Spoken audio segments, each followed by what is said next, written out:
What's up, y'all? It is I, your girl, Divine Chosen. And your girl is definitely under the weather, y'all. I've been coughing and not feeling very well, so I'm in the bed. But I still want to bring forth my story time. Now, if you haven't watched my first story time, Hoodoo story time, go back to my page because that's a banging ass story time.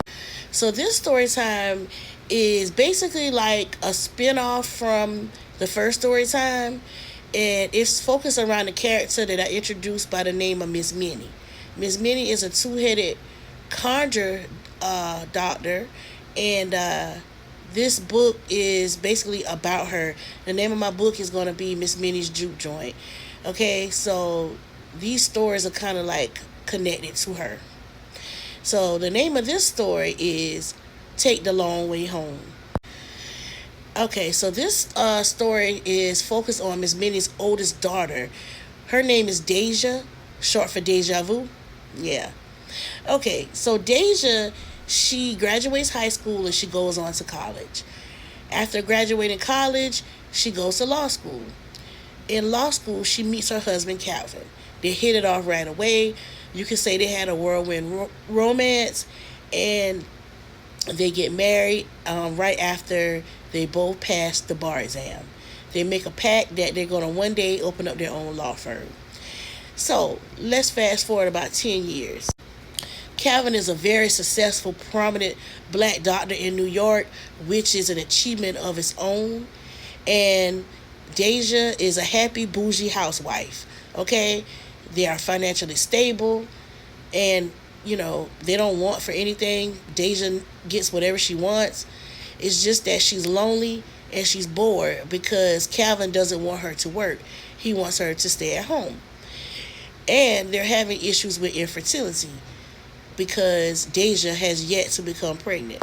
Because she's having so many issues with getting pregnant, she decides to, focus back on work again.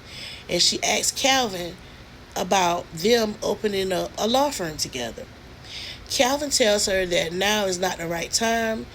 He is about to become partner at his law firm that he's with, and he just doesn't think it's the right time for them to try to venture off and open up their own law firm.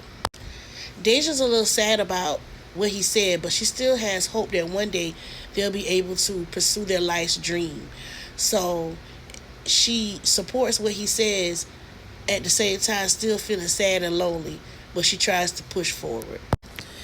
So because Deja is very lonely, she starts to become a little depressed. So she reaches out to Miss Minnie. Now, one thing about it, Deja is very bougie and stuck up, y'all. She does feel like she is better than the rest of her family. She feels like she never wants to go back to that country style living, and she wants to stay in the city.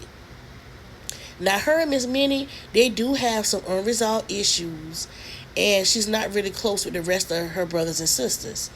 But because she's fallen into depression, she decides to turn to Miss Minnie to get advice. Miss Minnie tells her that she needs to come home. She says, "Why don't you come home for a while? I can work on you." She said, "I can fix up some herbs, make some teas and some brews for you, and we can work on getting you pregnant." But Deja, she doesn't want to go down there. She doesn't want to go home. She says, "Mom, I will see y'all at the end of the year like I always do." So Miss Minnie, still wanting to help her, she said, "Well, let me give you a recipe that could help. But before we work on you getting pregnant, you need to get some rest because you told me you haven't been sleeping well at night." So Miss Minnie gives her a recipe for some herbs. She instructs Deja to take a spiritual bath, and then she tells her to drink the tea before going to bed. So Deja follows her instructions. She brews the herbs. She blends them into a spiritual bath. After getting out of the bath, she prays over a white candle, repeating Psalms 23, and then she calls upon her ancestors, asking them for guidance and clarity when it comes to her marriage and her getting pregnant. Because she's been feeling like Calvin been kind of pulling away because he's been so focused on work. So after she prays over the candle, she drinks the tea and has one of the best night's sleeps that she has had in a very, very long time. While she was sleeping, she didn't even hear Calvin come in or anything. She was sleeping like a baby. She did end up having a dream. She dreamed that she was walking with three of her ancestors that were dressed in white, and they were guiding her down a path. The only thing she remembers them saying is, "Take the long way home." Then the dream flipped to Deja in an office type setting. She was running down the hallway and she was calling out Calvin's name. She gets to a door, and when she opens it, it's completely black, and then she wakes up. So at this point, she feels like she woke up feeling more confused than she did before she went to sleep. So Miss Minnie instructs her to repeat the ritual at least once a week for clarity. And she does. And over time, she starts to feel a little bit better. Like, she's not as depressed as she used to be. She's starting to feel creative again, and she's starting to find things to occupy her time. And she's just starting to feel better all around. Then one night, Calvin comes home very excited. He's like, "Baby, I have the best news." And she was like, "What is it?" He said, "Me and William, we decided to get our own law firm.